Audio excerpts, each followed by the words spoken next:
Պարոն Հայրապետյան, առհասարակ իմ մտահոգությունները ես ձեզ իմ հարցադրումներում էլ ներկայացրեցի եւ որպես այդպիսին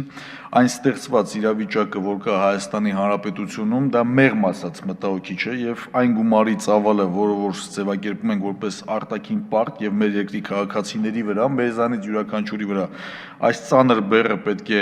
լինի եւ դրա մարման ձևակերպումների հետ կապված որևիցե լավատեսություն եւ իրատեսական մոտեցումներ այնուամենայնիվ մեզանից երևի թե որևիցե մեկը չի կարող արձանագրել, որ փաստացի կարող եք ներկայացնել։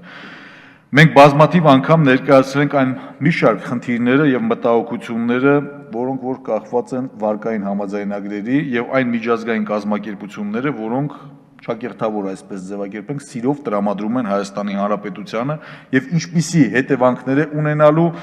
այդ ամեն ինչը եւս շատ լավ գիտակցում ենք։ Հիմա կոնկրետ տվյալ այսօրվա տեղի ունեցող գործընթացի եւ այս վարկային համաձայնագրի հետ կապված ըստ էության դուք այսօր ներկայացնելու եք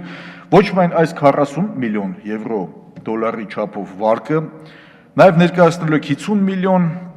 90 միլիոն, որ շուրջ ըստ էության տարվա վերջ պետք է ամփոփենք որպես մոտ 200 միլիոն դոլար եւս արտաքին պարտքի ծանրաբեռնվածություն եւ ստեղծված իրավիճակից ըստ էության դուրս գալու մի բան, բայց որևիցե ազնվություն ի սկզբանե այն փաստաթուղթը, որը որ դուք ներկայացրել եք, այստեղ չեն կարող արձանագրել։ Նախ հաշվարկները ըստ էության բացակայում են։ Ինչն է պատճառը, որ համաձայնագրում մատնանշված չէ հաշվարկները կոնկրետ թվերով, աղյուսակներով։ Մենք նախկինում էլ ենք ունեցել խայտառակ այնուամենայնիվ վարկային համաձայնագրեր, բայց որտեղ շատ հստակ հաշվարկները կային, թե ինչպիսի արտացոլանք, որ թվին ինչ պատկեր է ունենալու։ Հիմա 6.5 տարի արտոնյալ պայմաններ, 20 տարի ընդհանուր բարման ժամկետում, այն 13.5 տարիների ընթացքում ինչ ձևաչափով է փոփոխություններ լինելու մարման հետ կապված։ Ես հարց եմ ձեզ տալի, դուք հենց այստեղ ամբիոնում կանգնած հեռախոսով հաշվարկ եք անում ներկայացնում եք։ Մեր երկրի կարևորագույն հարցը 40 միլիոն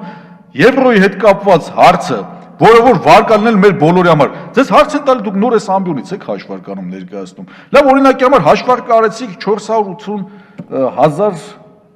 եվրոյի չափով,